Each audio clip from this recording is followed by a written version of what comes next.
만군의 여호와가 이같이 말하여 이르노라. 이 백성이 말하기를 여호와의 전을 건축할 시기가 이르지 아니하였다 하느니라.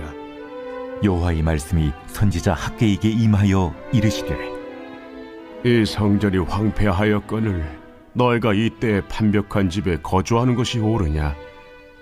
그러므로 이제 만군의 여호와가 이같이 말하노니 너희는 너희의 행위를 살필지니라. 너희가 많이 뿌릴지라도 수확이 적으며 먹을지라도 배부르지 못하며 마실지라도 흡족하지 못하며 입어도 따뜻하지 못하며 일꾼이 삭슬 받아도 그것을 구멍 뚫어진 전대에 넣음이 되느니라. 만군의 여호와가 말하노니 너희는 자기의 행위를 살필지니라. 너희는 산에 올라가서 나무를 가져다가 성전을 건축하라. 그리하면 내가 그것으로 말미암아 기뻐하고 또 영광을 얻으리라. 여호와가 말하였느니라. 아멘. 아멘. 오늘도 하나님의 말씀 깊이 묵상하면서 또 은혜와 충만함을 누리고 돌아갈 수 있는 은혜 시간 되기를 예수님의 이름으로 축복합니다. 아멘. 여러분, 이맘때쯤이면 우리에게 찾아오는 일정들이 있습니다. 우리 PPT 틀어주세요. 네, 뭘까요? 네, 여러분 이제 개학이 여러분 가운데 찾아오게 됩니다. 개학을 앞두고 있고 또 중학교 1학년 친구들은 입학이잖아요. 새로운 입학, 새로운 시작점 앞에, 출발점 앞에 서 있는 아마 이 시점인 것 같은데요. 여러분의 지금 가장 관심사 그리고 대학거리가 뭐냐면 아마 반배정일 것 같아요. 그쵸? 반배정 지금 다 나왔습니까? 반배정 좀 난 잘 나왔다. 잘 못 나왔다. 손 많이 안 들구나. 안 그래도 어제 목사님이 여러 친구들한테 물어볼 때마다 다 반배정 망했어요 이렇게 하더라고요. 왜 그런지 잘 모르겠는데 반배정이 그렇게 중요한가 봐요. 그래서 목사님이 인터넷에 반배정 이렇게 치니까 우리 학생들을 공감하고 또 위로하기 위해서 막 이런 것들이 많이 있더라고요. 반배정 부족. 여러분 그 반배정이라 치면 막 반배정 부족으로 이렇게 많이 나와요. 얼마나 간절하면 얼마나 중요하다고 생각하면 이렇게 하는가라는 마음이 들어서 조금 안쓰럽고 우프기도 하지만 그래도 사실 여러분의 모습 그대로 가는 것이 더 중요한 거니까 당당하게 좀 잘 적응하는 여러분 되었으면 좋겠습니다. 우리 좌우에 이렇게 보고 얼굴 보고 이렇게 인사하도록 하겠습니다. 새학기 화이팅! 네, 새학기 잘 적응하시고 또 좋은 일들 많이 경험하시면서 물론 어려운 일도 있겠지만 잘 해석해 나가시면서 단단해지는 우리 중학교, 고등학교 학생들 여러분 되셨으면 좋겠습니다. 여러분 보세요. 우리는 늘 새로운 환경과 또 새로운 관계와 그리고 또 새로운 목표를 설정하면서 살아가곤 합니다. 우리 PPT 한번 풀어주시겠습니까? 여러분의 인생은 계속해서 흘러가고 있고요. 또 흘러가게 될 것이에요. 어른들의 비하자면 유치원생 때부터 해서 지금 가정을 이루고 또 자녀들을 양육하고 있는 때까지 쭉 이룰 때까지 새로운 환경을 경험하고 새로운 관계를 맺어가고 또 새로운 목표를 설정해 가면서 모든 부분들 안에서 바르게 좀 잘 성장해 나가고 있습니다. 엊그저께 목사님 예전에 가르치던 제자들이 목사님 찾아왔거든요. 찾아왔는데 얼굴은 그대로인데 막 성격이 많이 바뀌었더라고요.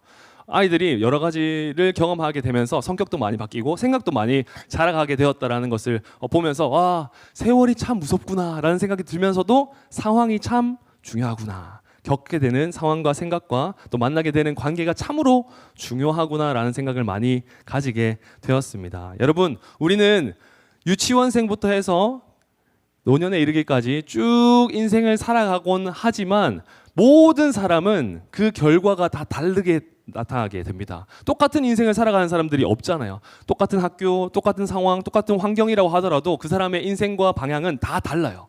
왜 그런지 아세요? 왜 그러냐면 그 사람이 가지고 있는 생각과 마음이 천차만별이기 때문이에요. 다 다르기 때문에. 그리고 그들이 생각하였던 그 목표와 성공 지점이 다 다르기 때문에 그런 결과가 나타나게 되는 겁니다. 그런데 사랑하는 여러분, 꼭 기억하시기 바랍니다. 그리스도인은 동일한 목표와 동일한 방향 안에서 함께 성장해 나가야 되는 존재인 줄 믿습니다. 할렐루야. 그게 저와 여러분이 되어야 되는 거예요. 오늘 말씀은 특별히 새로운 환경 가운데, 새로운 시작점 앞에 서 있는 그들 가운데 이것이 꼭 필요합니다. 그러니 여러분 그리스도인이라면, 하나님을 따르는 자들이라면 이 말씀 그대로 살아내십시오. 이렇게 행동하십시오라고 이렇게 분명히 권면하고 있습니다. 보통 다루진 않는 학개서인데요. 여러분 학개서 내용은 잘 알고 있는지 모르겠어요. 학개서 간단하게 배경을 설명하면 이렇습니다. 이스라엘 백성들이 하나님 앞에 불순종하고 하나님을 멀리하자 하나님께서 심판하시거든요. 그래서 바벨론이라고 하는 이방 땅으로 포로로 끌려가게 됩니다. 이후에 바사, 오늘날의 페르시아라고 하는 제국에 의해서 또 멸망당하게 되고 또 거기에 노예로 끌려가게 되죠. 그런데 하나님의 전적인 은혜, 특별히 성경은 고레스 왕을 감동시키셔서라고 이렇게 말씀하고 있는데 하나님의 은혜를 통하여서 다시 예루살렘 고향 땅으로 돌아오게 됩니다.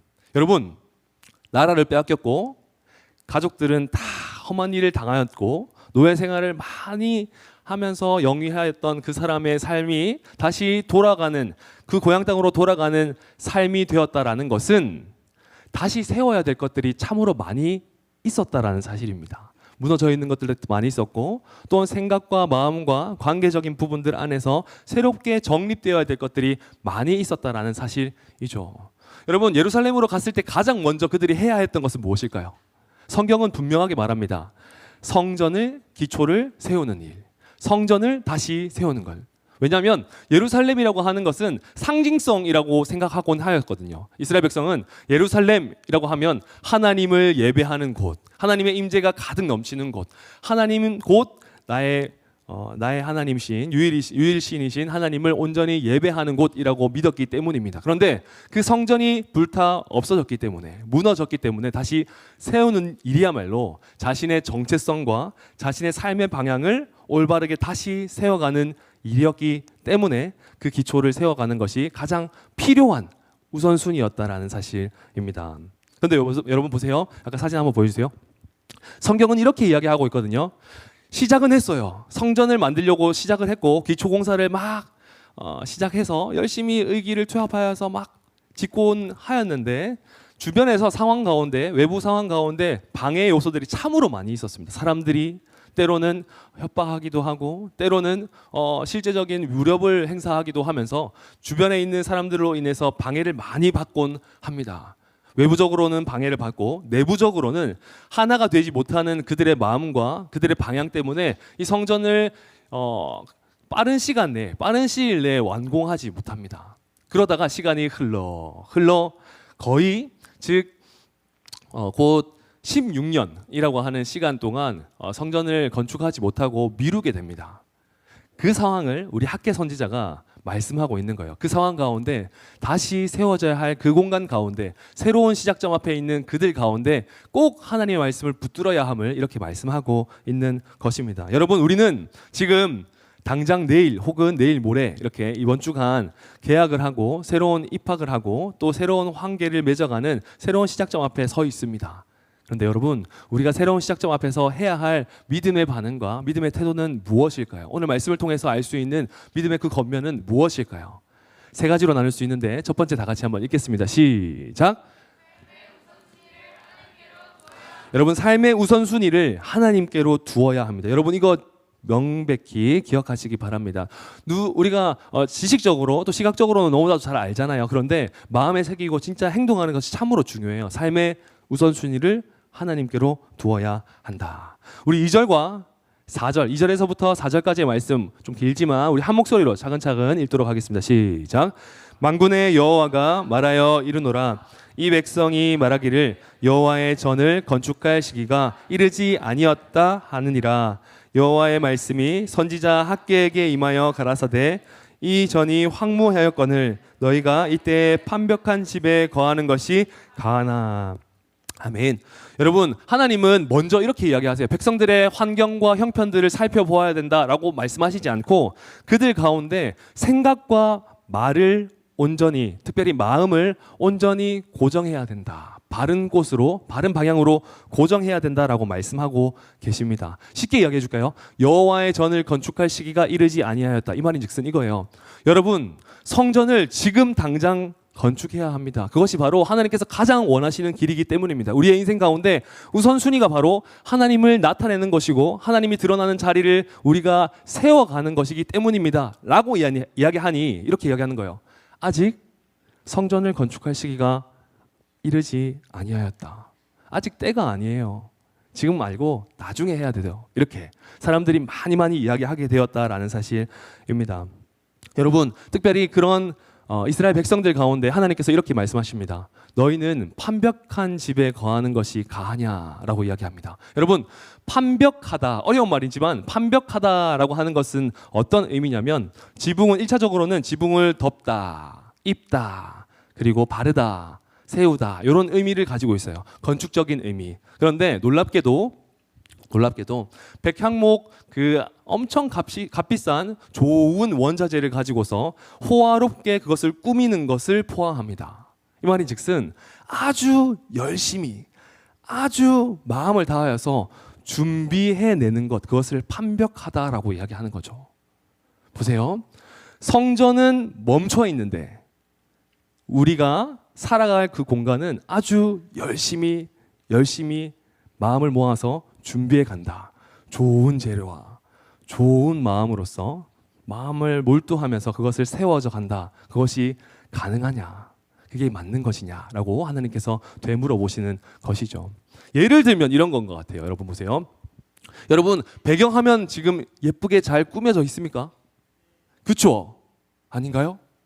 아마 아이콘은 아이콘대로, 그리고 뭐 배경화면은 배경화면대로, 그리고 목사님 보니까 좋아하는 최애 뭐 연예인들 그리고 캐릭터들 이렇게 그 테마로 해서 이렇게 막 꾸미곤 한다고 합니다. 우리 선생님들 아시는지 모르겠지만 이렇게 많이 한다고 해요. 그래서 혹시나 시간 되면 우리 옆에 있는 우리 학생들 있잖아요. 나중에 핸드폰 검사를 한번 해보시기 바랍니다.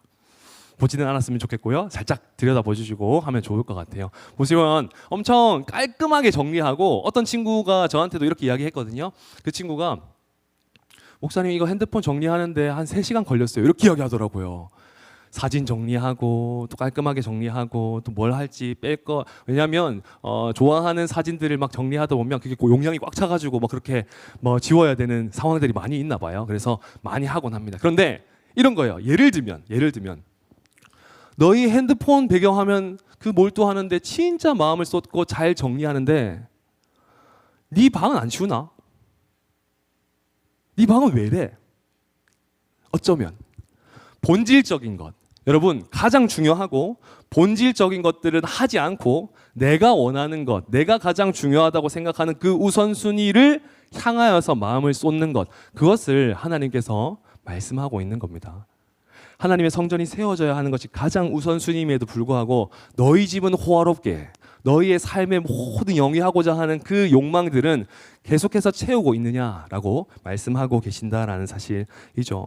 여러분, 이거는 단순히 건축의 문제가 아닙니다. 우리의 삶의 방향과 우리의 순서와 우선순위의 문제를 말씀하고 있는 것입니다. 여러분의 인생 가운데 가장 최고의 우선순위가 무엇인지를 점검하고 바라보아야 한다라는 사실을 의미하는 것이죠. 그래서 다시 돌아와서요.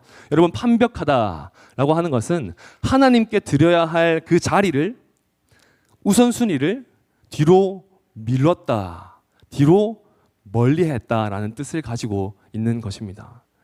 사랑하는 여러분, 우리의 삶 가운데 하나님보다 더 사랑하고 더 마음을 쏟는 그 판벽함이 어디 있습니까? 그것을 점검하기를 바란다라고 학계 선지자가 여러 번 이렇게 이야기하고 있는 것이죠. 여러분, 우리의 순서는 참으로 중요합니다. 우리 인생 가운데 순서는 굉장히 중요합니다. 하나부터 10까지 순서가 가장 중요해요. 옷 입는 것도 그렇고요, 먹는 것도 그렇고요, 자는 것도 그렇고요, 생활하는 것도 그렇고요, 심지어 생각하는 것, 말하는 것까지 해서 순서가 가장 중요합니다. 예를 들면 여러분 혹시 귤 좋아해요? 오렌지 뭐 이런 거 상큼한 거 좋아하세요? 양치를 하고 귤을 먹어요? 귤 먹고 양치해요? 귤 먹고 양치해요? 맞지? 정신 차리세요. 맞아요. 맞아요. 근데요, 여러분 양치를 하고 귤을 먹으면 어떻게 될까요? 사투리를 안 써야 되는데 쉬죠, 쉬어요. 예, 새그럽다 이라고 하면 돼요. 쉬어요. 예, 많이 쉬어요. 그리고요, 여러분 그 건축물을 보았을 때 이것도 다 하나부터 열까지 순서가 다 있다고 합니다. 그 순서가 어긋났을 때, 때로는 그 순서를 스킵하고 다른 어떤 무엇인가를 집어넣었을 때, 그럴 때 그 건물은 건물다워지지 않는 거예요. 나중에 무너지게 될 수도 있고 흔들리고 요동치게 되는 겁니다. 우리는 여러분 오렌지도 아니고요, 귤도 아니고요, 건물도 아니지만 우리의 인생이 그렇다고 한번 생각해 보세요. 가장 중요한 양치부터 해야 되고요, 기초석부터 세워가야 하는데 우리의 인생 열심히 힘을 쏟고 마음을 쏟았는데 우리가 먼저 양치하는 거라면요, 귤을 나중에 먹어야 되는데 우리가 먼저 기초석이 아니라 무엇인가를 다른 것들을 첨가하여서 그것을 먼저 세워간다고 한다면요, 그것은 결국 순서가 어긋날 뿐만 아니라 하나님께서 원하시는 방향이 아니게 됨을 꼭 기억하시기 바랍니다. 그래서 우리는 어떻게 살아가야 하느냐라고 할 때 예수님은 이렇게 강력하게 권면하고 계십니다. 다 같이 한번 읽겠습니다. 시작. 너희는 먼저 그의 나라와 그의 의를 구하라. 그리하면 이 모든 것을 너희에게 더하시리라. 아멘. 여러분, 어쩌면 잘 들으세요. 어쩌면 하나님을 완전히 떠나가 있는 것보다 하나님을 멀리하고 미루는 것, 하나님을 지금 내 삶에서 잠깐 미루는 것, 그것이 더 위험한 것일지도 몰라요. 왜요? 왜냐하면 하나님을 당장 지금 밀어내는 것, 지금 아니라 나중에 할게요, 하나님 나중에요 라고 이렇게 미루는 것이 왜 더 위험하냐면 그 사람의 모습은 괜찮아 보이기 때문이에요. 눈으로 보았을 때 괜찮아 보이고 여전히 예배를 드려 보이고 여전히 찬양해 보이지만 그의 삶은 다시 낱낱이 들여다보았을 때 사실은 하나님을 미루기도 하고 우선순위가 고정되지 못하였기 때문에 그 인생은 더욱더 위험한 삶을 살아갈 수밖에 없다라는 사실입니다. 사랑하는 여러분, 여러분의 시간 가운데 첫 자리를 하나님께로 두는 은혜가 있기를 축복합니다. 여러분의 선택의 기준이 하나님으로 고정되기를 주님의 이름으로 축복합니다. 여러분의 삶의 중심이 하나님으로 고정되기를 주님의 이름으로 축복합니다. 말이 아니라 정말로요, 정말로 내가 가장 사랑하는 분, 내 삶의 모든 존재의 목적과 이유가 하나님으로 귀결되어서 여러분의 삶이 정말로 하나님께서 기뻐하시는 자녀, 하나님께서 가장 사랑하시고 자랑받는 그런 백성으로서 살아가는 저와 여러분 되기를 주님의 이름으로 축복합니다. 두 번째입니다. 같이 읽겠습니다. 시작. 삶의 방향을 하나님 앞에서 점검해야만 합니다. 우리 5절과 7절 말씀인데요, 각각이지만 다 같이 한 목소리로 읽겠습니다. 시작. 그러므로 이제 만군의 여호와가 이같이 말하노니 너희는 너희의 행위를 살필지니라. 만군의 여호와가 말하노니 너희는 자기의 행위를 살필지니라. 아멘. 여러분 보세요. 학개서의 말씀 가운데 처음으로 우선순위를 고정해야 됩니다. 여러분 가장 좋아하는 것, 가장 우선으로 삼는 것, 그리고 여러분의 방향 가운데 그 표대로 향하는 것이 가장 중요합니다. 그것을 삼는 것이 가장 중요합니다 라고 이야기했다면 이제는 해결책을 이야기하는 것이 아니라 내 삶을 점검해야 됨을 이야기하고 있습니다. 너의 행위를 살필지어다. 살필지니라. 두 번이나 강조하면서 이렇게 이야기하고 있는데, 특별히 행위를 살피다라고 하는 것은 그냥 내 행동이 무엇인지를 보다, 뭐였지? 이거를 하는 것, 이렇게 표현하거나 말하는 것을 의미하는 것이 아니라 행위라고 하는 것은 데레크라고 하는 히브리어고 살피다라고 하는 것은 마음이라고 하는 레바브라고 하는 단어입니다. 이 말인즉슨 행위를 살펴라라고 하는 것은 여러분 그 길 위에서 마음을 두어야 합니다. 즉 여러분의 인생 가운데 하나님의 마음으로서 가득 채워내야만 합니다. 그 길 위에 걸어가야 되고 그 길 위에는 여러분의 마음이 분명히 놓여져 있어야 합니다 라는 것을 의미하는 것이죠. 이 말인즉슨 더 쉽게 이야기해서요, 여러분의 삶이 지금 올바르게 가고 있는지, 하나님께서 기뻐하시는 곳은 맞는지를 점검해야 된다라는 것을 말씀하고 있는 것입니다. 특별히 6절 말씀은 이렇게 이야기합니다. 너희가 다 같이 읽겠습니다. 시작. 배부르지 못하며 마실지라도 흡족하지 못하며 입어도 따뜻하지 못하며 일꾼이 삭슬 박아도 그것을 구멍 뚫어진 전대에 넣음이 되느니라. 아멘. 여러분 잘 기억하시기 바랍니다. 하나님께서 원하시는 삶을 살아가지 않는다면, 우선순위가 고정되어 있지 않고 그 길 위에서 우리의 삶과 모든 믿음을 점검하지 않는다면 아무리 성공하다 하더라도, 아무리 열심히 있는다 하더라도, 아무리 능력이 있다 하더라도 수확이 적고 배부르지 못하고 흡족하지 못하고 따뜻하지 못하고 아무리 채워 넣어도 채워지지 않는 그 구멍 뚫어진 아주 빈약한 사람이 된다라고 이야기하는 것이죠. 여러분 반대로 이야기해 볼까요? 수확을 허락하시는 분이 누구십니까? 배부르게 하시는 분은 누구세요? 흡족하게 하시는 분은 누구세요? 따뜻하게 하시는 분, 채워주시는 분은 누구십니까? 여러분 우리가 알매도 불구하고 그 길 가운데 서지 않는 것, 그것은 하나님께서 가장 슬퍼하시는 일임을 꼭 기억하시기 바랍니다. 그러니 우리의 삶이 다시 한번 고정되어서 그 길 위에 마음을 두어서 우리의 삶을 잘 점검하여서 우리의 삶을 잘 채워주시는 하나님의 은혜를 누리고 경험할 수 있는, 그리고 전하며 살아갈 수 있는 여러분 되셨으면 좋겠습니다. 특별히 구멍 뚫어진 전대라고 하는 이 말은 아무리 노력을 해도 결국에는 그 결과가 나타나지 않는다라는 것을 의미합니다. 예를 들면 밑바지 독에 물을 붓는 것과 같은 거죠. 여러분 아무리 성적이 좋아도, 아무리 외모가 좋아도, 그리고 성격이 되게 좋다고 하더라도, 관계적으로 성장을 많이 하고 명예를 얻는다 하더라도 그곳 가운데 하나님이 계시지 않는다면, 하나님이 우선순위가 되지 않는다면, 하나님께서 원하시는 방향 안에 내가 지금 살아내지 않는다면 그것은 아무리 노력해도, 아무리 성공해 보이더라도 그것은 밑빠진 독에 물 붓기와 같다라는 사실을 꼭 기억하시기 바랍니다. 여러분 오른쪽 사진 한번 볼까요? 보면은 물을 아무리 많이 채웠고 안전하다고 생각하지만 결국에 그 밑에 누수되고 있다고 한번 생각해 보세요. 여러분 우리의 인생이 그렇게 젖고 있다고 생각해 보세요. 젖어서 고약한 냄새가 나기도 하지만 젖어서 오염되고 있다고 생각해 보세요. 그러니 여러분 우리는 우리의 마음 가운데 은혜의 물결을 여전히 잘 흐를 수 있도록 점검해야 되는 것이 중요하다는 것을 꼭 기억했으면 좋겠습니다. 여러분 목사님이 지지난주에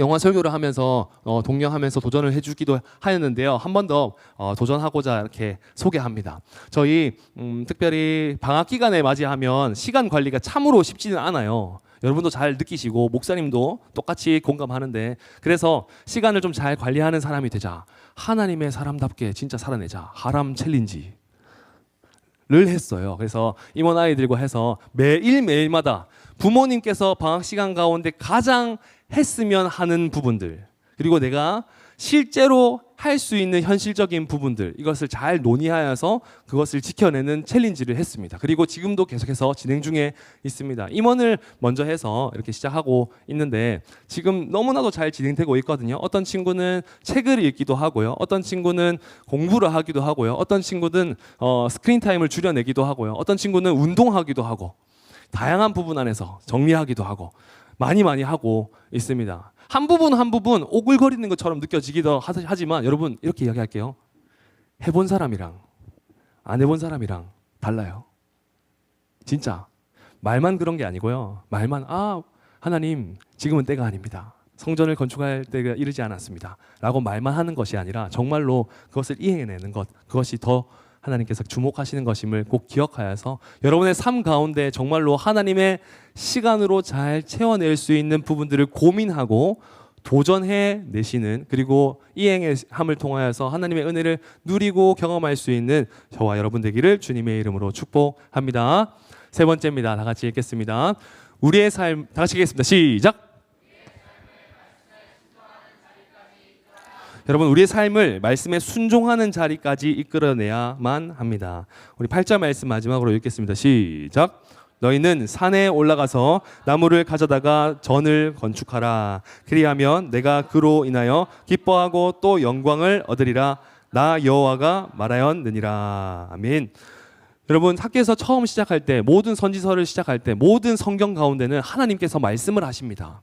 그리고 그 말씀을 대언하기도 합니다. 선지자들이, 그리고 주의 하나님의 사람들이.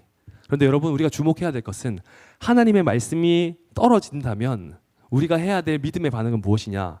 바로 그 말씀 그대로 행하는 것입니다. 모든 성경 속 쓰임받았던 그 한 사람 한 사람을 보면 하나님의 말씀을 그냥 허투루 생각한 것이 아니라, 미룬 것이 아니라 가장 높은 가치로 생각하여서 그곳 가운데 가장 민감하게, 민첩하게 순종하면서 반응했다라는 사실입니다. 사랑하는 여러분, 믿음의 사람처럼 쓰임받고 싶으십니까? 그러면 하나님의 말씀을 깊이 알아서 그 말씀대로 살아내십시오. 순종하십시오. 진짜 삶으로 증명하십시오. 그러면 하나님께서 여러분의 인생 가운데 크고도 놀라우신 은혜로서 함께하여 주심을 믿고 또 누리는 여러분 되었으면 좋겠습니다. 특별히 성경은 이렇게 이야기합니다. 너희는 산에 이제 올라가서 나무를 가져다가 전을 건축하라. 너의 마음을 다 다스리는 것을 뛰어넘어서 이제는 이어서 너는 이제 행동으로서 그 발걸음을 이행하라 라고 말씀하고 계시는 거죠. 올라가라, 가져가라, 건축하라. 하나님의 말씀을 잘 따라가라 라고 말씀하고 있는 것입니다. 여러분, 예전에 목사님이 일전에 소개한 적이 있는데 펠리컨적 사고, 펠리컨 알죠? 펠리컨적 사고라고 하는 것이 있대요. 펠리컨적 사고는, 펠리컨은 약간 단순 무식해서 그냥 먹이처럼 보이는 것, 그리고 신기하게 보이는 것 보면 바로 입을 연대요. 열어서 그냥 막 집어 삼키려고 이렇게 각각각각각 한대요. 근데 목사님이 조금 시간 지나서 보니까 카피바라적 사고가 있대요. 카피바라 너무 귀엽잖아요. 근데 카피바라는 이 친구도 단순 무식해가지고 어떻게 하냐면 주변에서 뭘 하든지 간에 그냥 가만히 있어요. 그렇대요. 사진을 보면 예를 돕기 위해서 사진을 보면 약간 이렇대요. 카피바라 그리고 펠리컨. 여러분, 우리는 동물은 아니고요. 또 100% 딱 맞는 비유는 아니지만 여러분 잘 생각해 보세요. 하나님의 은혜를 우리가 너무나도 잘 알고 하나님의 살아계심도 또한 우리가 믿고 지식적으로 알고 있습니다. 또한 우리가 함께 예배드리고 있습니다. 그런데 지금 이 시간, 지금 이 순간 여러분의 삶 가운데 펠리컨적으로 살아가고 있습니까? 아니면 카피바라적으로 살아가고 있습니까? 들어도 끄떡없이 가만히 요동하지 않고 그냥 나 몰라라 하고 있습니까? 아니면은 진짜 되든 안 되든 하나님의 말씀 그대로 이행하려고 노력하고 입을 벌리고 있습니까? 사랑하는 여러분, 어쩌면 믿음은 단순한 것인지 모르겠습니다. 하나님의 말씀 그대로 살아내는 것. 때로는 상황이 여의치 않지만 내 상황 가운데 감정이 요동치게 만들지만 그럼에도 불구하고 선하시고 신실하신 하나님의 그 약속의 말씀을 의지하여서 그대로 행하는 것. 그것이 하나님께서 원하시는 믿음이지 않을까요? 그러니 여러분, 여러분의 삶 가운데 진짜로 실행해낼 수 있는 그냥 말뿐만이 아니라 암뿐만이 아니라 삶으로 증명해낼 수 있는 여러분 되셨으면 좋겠습니다. 여러분, 이제는 진짜로 실전입니다. 실전. 우리 수련회 때 주제가 부흥을 경험하는 세대였지 않습니까? 물론 수련회 참여하지 못한 친구들도 너무 아쉽지만 여러분 잘 기억하시고 주목하시기 바랍니다. 부흥을 경험하는 세대로서 마음을 다지고 결단하면서 열심히 은혜를 받고 살아가고자 다짐을 했습니다. 근데 여러분, 이 다짐이 어디서 발현돼야 되고 어디서 증명돼야 되냐 라고 할 때 여러분의 삶인 것을 꼭 기억하시기 바랍니다. 특별히요, 여러분이 발담고 있는 새로운 환경, 새 학기, 가정과 학교와 또 교회. 여러분 잘 들으세요. 교회뿐만 말고요. 교회에서만 말고요. 삶에서도 그 은밀한 공간 안에서도 정말로 하나님께서 원하시는 대로 그 결단대로 살아내는 것, 그것이 가장 중요한 것임을 꼭 기억하시기 바랍니다. 그러니 여러분, 믿음으로 한 번 더, 매번 권면하지만 한 번 더 권면합니다. 제자 훈련 꼭 받으시기를 축복합니다. 수련회 꼭 참여하시기를 축복합니다. 예배를 통해서 하나님 꼭 만나시는 은혜가 있기를 주님의 이름으로 축복합니다. 여러분, 제자 훈련 목사님이 여러 번 이제 신입생 신방을 통하여서 많이 이제 권면하고 또 독려하고 있는데, 중학교 1학년 친구들 이렇게 신방할 때마다 간혹 신방을 꺼려하는 게 아니고 제자 훈련을 꺼려하는 친구들이 있어요. 제자 훈련 그거 무섭다던데요. 저 안 할래요. 이런 친구들이 있더라고요. 그래서 그 친구들이랑 깊게 이야기하면서 설득하고 독려하고 하니까, 물론 목사님이 했다고는 생각은 전혀 안 해요. 근데 아이들이 신기하게도 나중에 마음의 동력을 얻어서 목사님 저 다시 할래요, 해볼래요 라고 하는 친구들이 실제로 진짜 많아졌어요. 진짜로요. 올해가 유독 제일 많았던 것 같아요. 목사님이 5명을 만났는데, 솔직하게 얘기할게요. 5명을 만났는데 3명이 한다고 했어요.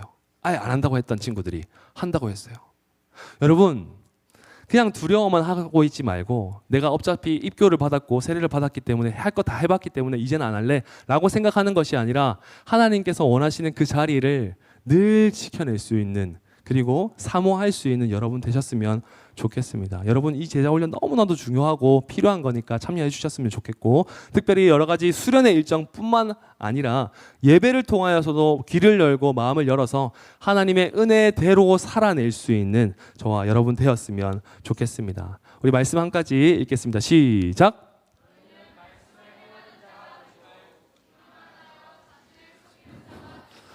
말씀을 행하는 자가 되지 말고 하지 마시고 너희는 말씀을 행하는 자가 되고 듣기만 하여 자신을 속이는 자가 되지 말라. 여러분 마음에 새기세요. 저도 말씀을 준비하고 묵상하고 기도하면서 참 많은 찔림이 되더라고요. 야 하람아, 네가 말씀을 전하고 아이들에게 독려하면서 은혜를 끼치려고 하는데 나조차가 말씀을 행하지 않으면 어떡하겠니? 얼마나 권위가 없겠니? 하나님께서 얼마나 슬퍼하시겠니? 라고 막 회개하는 마음도 있기도 하고 다짐도 많이 하긴 했거든요. 솔직하게 목사님도 그래요. 그런데 여러분 저뿐만 아니라 여러분도 솔직해지셨으면 좋겠습니다. 속이는 자가 되지 않았으면 좋겠습니다. 하나님의 말씀을 들었다면 그 말씀을 행하는 자가 되어서 정말로 알면서 그치지 않고 들으면서 그치지 않고 실천을 통하여서 경험적으로 끝나는 것이 아니라 실천적인 삶을 통하여서 하나님을 드러낼 수 있는, 그리하여서 하나님께서 주시는 복을 충만하게 누리고 경험할 수 있는 여러분 되셨으면 좋겠습니다. 말씀을 맺겠도록 하겠습니다. 여러분 혹시 이 원숭이 알아요? 이거 아세요? 이 친구 아세요? 우리 선생님들 모르시는 분도 계시는데 원숭이 펀치, 뭐 펀치라고 하는 친구라고 합니다. 일본의 어느 동물원에 펀치라고 하는 아기 꼬마 원숭이가 있는데요. 부모에게 버림을 받기도 하고 또 무리에 새롭게 적응해야 되는데 새로운 시작을 앞두고 있는데 적응하지 못하여서 굉장히 외로움 가운데 있는 친구였습니다. 이 영상에 하나가 딱 이렇게 올라왔는데요. 보면은 진짜 가슴이 미어져요. 진짜 뭉클뭉클할 정도로 너무 막 슬플 정도로 하긴 하는데 잠깐 보면 이랬습니다.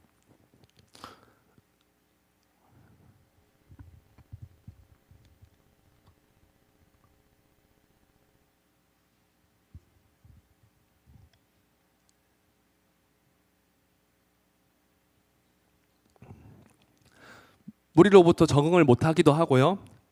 스스로 혼자 자립할 수 없을 정도로 굉장히 외로운 상태에 있는 펀치라고 하는 원숭이, 너무 안쓰럽잖아요. 그러다 보니까 전 세계에서 이 펀치를 응원하는 글들이 진짜로 엄청 많았고요. 파이팅 펀치, 힘내 펀치 이렇게 해서 이렇게 막 많은 해시태그를 달면서 막 응원하기도 하고, 그다음에 실제로 그 동물원에 찾아가가지고 막 응원해주기도 하는, 그리고 대신 저 원숭이들 괴롭히는 애들을 막 때려주고 싶다 이런 댓글도 달리기도 하고. 근데 한 댓글 가운데 공통적으로 모여 있는 게 뭐냐면 내가 안아주고 싶다, 내가 그냥 따뜻하게 안아주고 싶다 이렇게 이야기하긴 하더라고요. 여러분 저 원숭이 인형은 온기가 있을까요, 없을까요? 있다고 생각하면 저 찾아보세요. 뭔가 좀 이상한 건데 온기가 없죠. 가짜 온기잖아요. 그리고 원숭이는 무리 중심적인 동물이기 때문에 혼자서는 살아갈 수 없는 동물입니다. 그의 정체성은 누군가와 같이 살아가야 되는 존재라는 것이죠. 네, 여러분 목사님이 이 친구를 아주 깊게 묵상하면서 많이 봤거든요. 많이 보면서 이런 생각이 들었어요. 가짜 온기를 내려놓을 수 있는, 가짜를 내가 막 의지했던 것들이 사실은 그게 진짜 원숭이한테 펀치한테 중요한 건 아니잖아요. 필요한 건 아니잖아요. 그것을 내려놓을 수 있는 유일한 방법이 무엇일까? 라고 했을 때 진짜 온기를 경험하면 되겠다. 가짜를 버릴 수 있는, 가짜를 내려놓을 수 있는, 가짜를 포기하고 나아갈 수 있는 유일한 방법은 진짜를 경험하는, 진짜를 만나는 것이겠다라는 생각을 했습니다. 그래서 실제로 사진 보시면 지금은 너무 걱정 안 하셔도 돼요. 지금은 무리에 적응을 했대요. 무리에 적응을 하여서 아주 잘 지내고 있다고 하고, 새로운 어미들이 막 안아주기도 하고 또 새로운 친구들도 만나기도 하고, 그러니까 참으로 놀라운 것이 늘 끌고 다녔던 그 가짜 온기에 자신이 의지했던 그것을 내려놓게 되었대요. 이제 내려놓고 무리에 잘 적응하게 된다고 합니다. 사랑하는 여러분, 여러분이 가지고 있는 그 가짜 온기는 무엇입니까? 하나님께서 가장 기뻐하시는 진짜 온기는 무엇일까요? 바라기는 진짜 온기이신 하나님을 온전히 경험하고 또 마음을 쏟아 그분을 찬양하고 예배하게 될 때에 그 가짜, 내가 의지했던 모든 것들, 내가 주인 삼았던 모든 것들을 내려놓게 될 줄 믿습니다. 그러니 여러분 믿음으로 선포했으면 좋겠습니다. 다 같이 읽겠습니다. 시작. 여러분 속이는 삶을 살아가지 마시기 바랍니다. 가짜의 삶을 살아가지 마시기 바랍니다. 아무리 성공했다 한들 그것이 가짜의 경주였다면, 가짜의 결승점이었다면, 가짜의 성과였다면 그만큼 불행한 사람, 그만큼 미련한 사람이 어디 있겠습니까? 그러니 사랑하는 여러분, 내가 지금 힘들더라도 지치더라도 내가 때로는 펀치와 같이 많이 힘든 상태임에도 불구하고 다시 일어날 수 있는 주위의 사람들이 있다면, 선생님이 있다면, 목사님들이 계시다면, 우리 전도사님이 계시다면, 하나님이 계시다면, 그러면 하나님을 꼭 만나게 되는 은혜를 사모하시는 여러분 되셨으면 좋겠습니다. 그냥 살아내지 마시고요, 진짜 하나님을 끝까지 의지하려고 하는, 진짜 온기를, 진짜 하나님을, 진짜 주인을, 진짜 우선순위를 온전히 알아가고자 하는 그 마음으로서 예배를 하는, 그 예배를 통하여서 복의 통로 가운데 거하는 은혜가 있기를 주님의 이름으로 축복합니다. 아멘.